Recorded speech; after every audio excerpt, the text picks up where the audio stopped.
अपनी तरफ से, पूर्व विधायक दिलबाग सिंह की तरफ से और समस्त इनेलो की तरफ से पत्रकार भाइयों का जो आप आए हैं हमारे साथ यहाँ, आपका स्वागत करता हूँ। आज जैसा कि सर्वविदित है कि मैंने कुछ दिन पहले इनेलो पार्टी ज्वाइन की है। चौधरी अभय सिंह चौटाला जी के नेतृत्व में बहुत से साथियों ने वहाँ ज्वाइन की थी। उसी प्रसंग में हमने इनेलो को मजबूत करने के लिए आज हमने पहला प्रयास जगाधरी के अंदर किया है, जिसमें सैकड़ों हमारे साथी आज दूसरी पार्टियों को छोड़ के और इनेलो में ज्वाइन किया है। इसीलिए हमने आज एक यहाँ समारोह किया था, जिसमें माननीय भाई दिलबाग सिंह जी के कर कमलों के द्वारा सैकड़ों की संख्या में आपके सामने लोगों ने आज इनेलो ज्वाइन की है।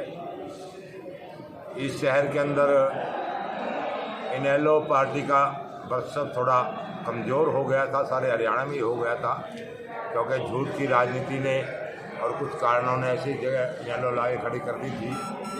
लेकिन आज हमें खुशी है कि आज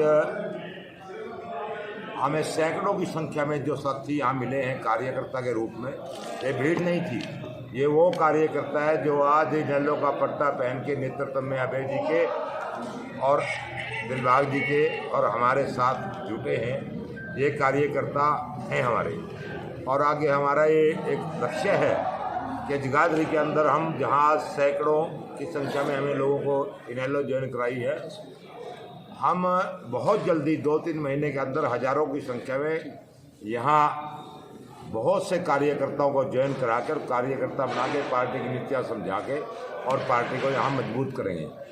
और निश्चित तौर पे गांव-गांव में जा कर के हमारा लक्ष्य है, जो लक्ष्य दिया है दिलबाग जी ने और अभय चौटाला जी ने, कि हमने 8000 कार्यकर्ता दिवाली तक जगाधरी हल्के के अंदर इनेलो में सम्मिलित करके और 8000 कार्यकर्ता एक्टिव हम यहाँ करने का हमारा लक्ष्य है, जो हम आपके सहयोग से, जनता के सहयोग से अपने लक्ष्य को प्राप्ति कर लेंगे। और निश्चित तौर पे इस हल्के के अंदर मजबूत करके, जैसे कि हरियाणा में अभय जी के नेतृत्व में इनेलो की सरकार निश्चित तौर पे बनने जा रही है, क्योंकि आज सारा किसान मजदूर उनके नेतृत्व में इकट्ठा होता जा रहा है, तो हम जगाधरी हल्के में भी इसको पूर्ण तौर पे मजबूत करेंगे। सर भट्ट साहब, अब अभय सिंह चौटाला जी की सरकार बनने जा रही है जी, क्या इसीलिए ज्वाइन किया आपने? मैंने इसलिए ज्वाइन नहीं किया है क्योंकि मैं सरकार में पहले भी रह चुका हूँ, सरकारों में तो मैं आपको पता ही रहा हूँ, मुझे वो मोह नहीं था।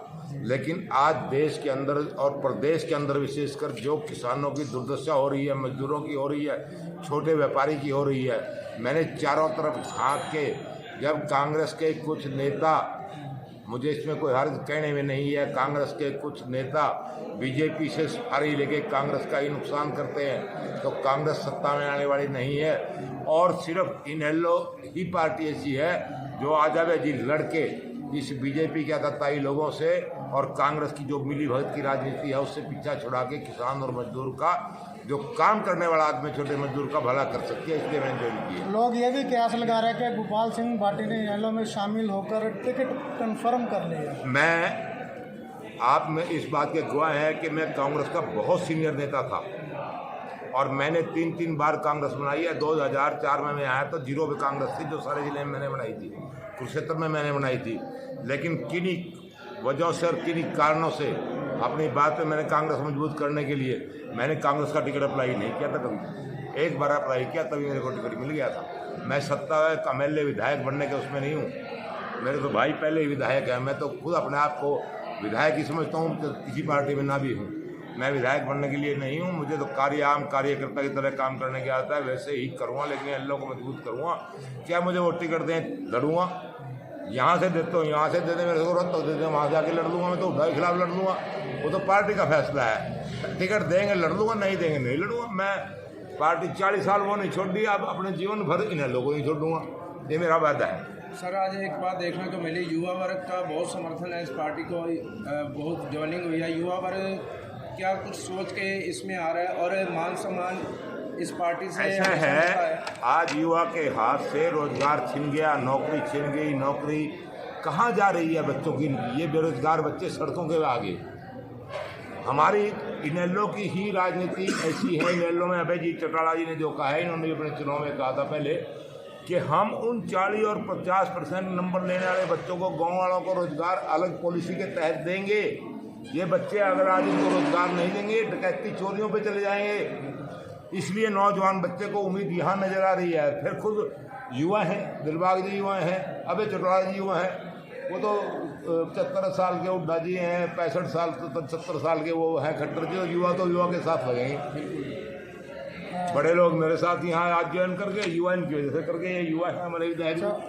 चौधरी दिलबाग सिंह जी, जिस प्रकार से आप उत्तरी हरियाणा के नेता बन के उभर रहे हैं, आप नज़दीकी भी हैं, चौटाला परिवार से रिश्तेदारी भी आपकी, उत्तरी हरियाणा को कैसे मजबूत करेंगे, मजबूत कैंडिडेट उतारेंगे, इनेलो आने वाले इनेलो की सरकार बनाएंगे? पहली बात तो ये है कि हमारी पार्टी को मजबूत करने के लिए बड़े चौटाला साहब, चौधरी ओम प्रकाश चौटाला जी, वो खुद मजबूत करते हैं। हमारे जिस भी कार्यकर्ता को जहाँ की ड्यूटी लगाई जाती है वो बखूबी काम करता है। हमारी पार्टी ने भी मेरे को यमुनानगर कॉन्स्टिट्यूंसी के लिए ड्यूटी लगा रखी है, तो मैं दिन रात अपने वहाँ भी मेहनत करता हूँ। और जो साथी मुझे कहीं भी समझता है, मेरी ज़रूरत मांग लेता है, तो वहाँ पहुँच जाता हूँ मैं। और हमारी पार्टी ने जो कार्यकर्ताओं की फौज बनाने की बात करी है, बूथ स्तर की जो हमारी कमेटियाँ बनानी शुरू करी है, वो पूरे स्टेट में हमारी पार्टी ने अभियान चला रखा है। और इसकी यमुनानगर में भी हमने पूरे अभियान चला रखा है। हर एक बूथ पे हमारी जो 12 मेंबरी कमेटी है, और जो उसके बाद उस 12 मेंबरी कमेटी ने जो पंच हैं, पंच भी अपनी 12 मेंबरी कमेटी बनाएंगे। हम इतने स्तर पे, छोटे स्तर पे काम करेंगे ताकि इसमें लोगों को अपनी नीतियाँ समझा सकें और अपनी जो हमारी पार्टी के जो आने वाला समय में हम लोगों के लिए क्या कार्य करना चाहते हैं वो बता सकें, उसके लिए हम कार्य करेंगे। लेकिन यहाँ के लोगों का कहना है कि चौधरी दिलबाग सिंह जहाँ जाते हैं वोट उसी तरफ जाती है। इनेलो मजबूत नहीं थी, लेकिन चौधरी दिलबाग सिंह को वोट पड़ी है, इसलिए इनेलो मजबूत है। नहीं, इनेलो ही मजबूत थी। और चौधरी ओम प्रकाश चौटाला साहब का नाम लेके लोगों को उनकी नीतियाँ समझा के हमने लोगों से वोट मांगी। वो लोगों का प्यार है जो हमें प्यार देते हैं, हम उनका धन्यवाद करते हैं। लेकिन जो भी आशीर्वाद चौटाला साहब का है, क्योंकि नीतियाँ उन्हीं के हिसाब से बनती हैं जो उनकी सोच है। एक आम आदमी के लिए, गरीब आदमी के लिए, मजदूर के लिए, छोटे दुकानदार के लिए, एक आम जन के लिए जो उनकी नीतियाँ हैं, उन्हीं को नीतियों को लेके हम चलते हैं। और उन्हीं की नीतियों के कारण, उन्हीं की सोच के कारण हमें जनता का प्यार मिला। जिस तरह से पार्टी का ग्राफ बढ़ रहा है पिछले तो इस पर क्या कहेंगे आप? मैं ये मानता हूँ कि जनता ने, हरियाणा की जनता ने, पूरी हिंदुस्तान की जनता ने लगातार 10 साल कांग्रेस देखी और लगातार पिछले 6.5 साल से लोगों ने बीजेपी को भी देख लिया और 5 साल इंडियन नेशनल लोकदल को भी देखा जब चौटाला साहब की सरकार थी। चौटाला साहब ने लोगों के घर घर जाके, सरकार आपके द्वार में, सरकार आपके द्वार पे प्रोग्राम लगा के जो लोगों के विकास के कार्य किए थे, जिस तरह लोगों के लिए रोजगार जनरेट किए थे, बच्चों को नौकरी जनरेट करी थी, तो उस सब को देखते हुए लोगों को आज चौटाला साहब याद आ रहे हैं। तो इसलिए मैं मानता हूं कि चौटाला साहब की उन नीतियों को याद करते हुए आज जो है इंडियन नेशनल लोकदल का परिवार बड़ा हो रहा है। और मुझे उम्मीद है कि ये हमारा कुनबा बहुत बढ़ जाएगा और आने वाले समय में इंडियन नेशनल लोकदल की सरकार बनेगी। और फिर उसी तरह सरकार आपके द्वार लगा के लोगों के घर जाके, लोगों के घर सरकार जाएगी और उनसे पूछेगी उनकी क्या ज़रूरतें हैं, तो उनकी ज़रूरतें पड़ेगी।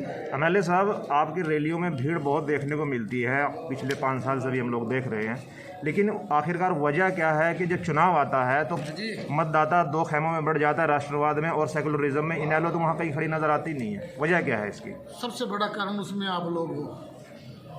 हमें मीडिया मैं आप प्रॉपर आपके लिए नहीं कह रहा, आप तो हमारे सब समर्थक हैं, लेकिन जो आपके जो इस मीडिया के ऑनर हैं, जहाँ जो चीफ बैठे हैं, वो किसी ना किसी मजबूरी में, किसी ना किसी कारण से इस तरह का काम कर देते हैं कि लोगों को जो गुमराह हो जाते हैं और लोग डिवाइड हो जाते हैं। तो डिवाइड करके हमारी जो ऑपोजिशन है वो बढ़ जाती है। तो मैं आपसे भी विनती करूँगा कि आप इस हिंदुस्तान की डेमोक्रेसी का चौथा स्तंभ हो। जब तक आप लोग सच्चाई को सच्चाई और सच को सच नहीं कहोगे, जो आज पूरे यमुनानगर में करप्शन चल रही है हर डिपार्टमेंट में, क्या कभी आप लोगों ने उनको दिखाया? क्या किसी भी तहसील में आप मानते हो कि बगैर पैसे दिए रजिस्ट्री होती है? आज किसी भी पुलिस चौकी में बगैर पैसे दिए रजिस्ट्री कोई किसी का कोई मुकदमा लिखा जाता है? मैं ये बात मानता हूँ, जब मुकदमा लिखा जाता है और लिखने के बाद उसे कैंसिल किया जाता है, दोनों में एक बारी तो गलती है। या लिखते वक्त गलती है या कैंसिल करते वक्त गलती है। क्या उस वक्त किसी को सज़ा दी जाती है? मैं आपसे ये विनती करूँगा कि आप लोग इस बात को उठाएं कि आज डिस्ट्रिक्ट यमुनानगर जो है, चाहे कोई भी महकमा है, आज बुरी तरह करप्शन कर रहा है। उनको किनका आशीर्वाद है आप सबको मालूम है। तो मेरी आपसे विनती है कि मैं आप इस चीज़ को ज़्यादा दिखाएं ताकि लोगों को समझ में आ सके, क्योंकि ज़्यादा आवाज़ जो है, अब हम लोगों की आवाज़ आप बन सकते हैं। जब तक आप हमारी आवाज़ जनता तक नहीं पहुंचाएंगे, तब तक इस देश में बदलाव नहीं आएगा। जब जिस दिन आप लोग सोच लोगे कि इस देश में बहुत बड़ी करप्शन हो रही है, इस देश को सही ट्रैक पे लेके जाना है, तो जो हमारी नीतियां हैं, जब जनता तक आपके माध्यम से, मीडियम के माध्यम से पहुंचेंगी, तो उसी दिन बदलाव आएगा। एमएलए साहब, आप अपनी विधानसभा तक सीमित हैं, यमुनानगर तक 4 विधानसभाएं लगती हैं यहाँ पर, लेकिन आपका वोट खराब सबसे ऊपर रहता है, लेकिन 3 विधानसभाओं का लगभग 15,000 20,000 इससे ऊपर निकलता नहीं है। आखिरकार वजह क्या है कि आप मेहनत क्यों नहीं करते हैं इस पूरे सिलसिले में? ऐसे हमारी यमुनानगर डिस्ट्रिक्ट में लगातार सढौरिया और रदौर से 35 साल से लगातार हमारे एमएलए थे, परंतु पीछे कुछ ऐसी परिस्थितियां बन गई कि इस बीजेपी ने हमारी इंडियन नेशनल लोकदल परिवार में 2 पार्ट कर दिए। इसमें हमारा जो है बहुत भारी नुकसान हो गया। तो मैं मानता हूँ वो नुकसान अब जनता समझ चुकी है। वो जो सियासत थी बीजेपी की वो समझ चुकी है। अब सारा हमारा परिवार दोबारा इकट्ठा हो रहा है, नेता नहीं, हमारी जनता जो लोग हैं। 2024 में भरपाई होगी उसकी? 2024 में अगर जनता का आशीर्वाद रहा और आपका सहयोग रहा, तो जो अगला इलेक्शन है वो 100% इंडियन नेशनल लोकदल। यमुनानगर जिले में कितनी सीटें को क्या लगाया जा रहा है? मैं तो चारों की चारों मानूंगा सीटें। आप देख रहे हैं कि यमुनानगर में चारों की चारों सीटें हुई। क्या आप मानते हो रदौर से अब जीतेंगे? 100% जीतेंगे। सढौरा से जीतेंगे 100% जीतेंगे। यमुनानगर में क्या मानते हो?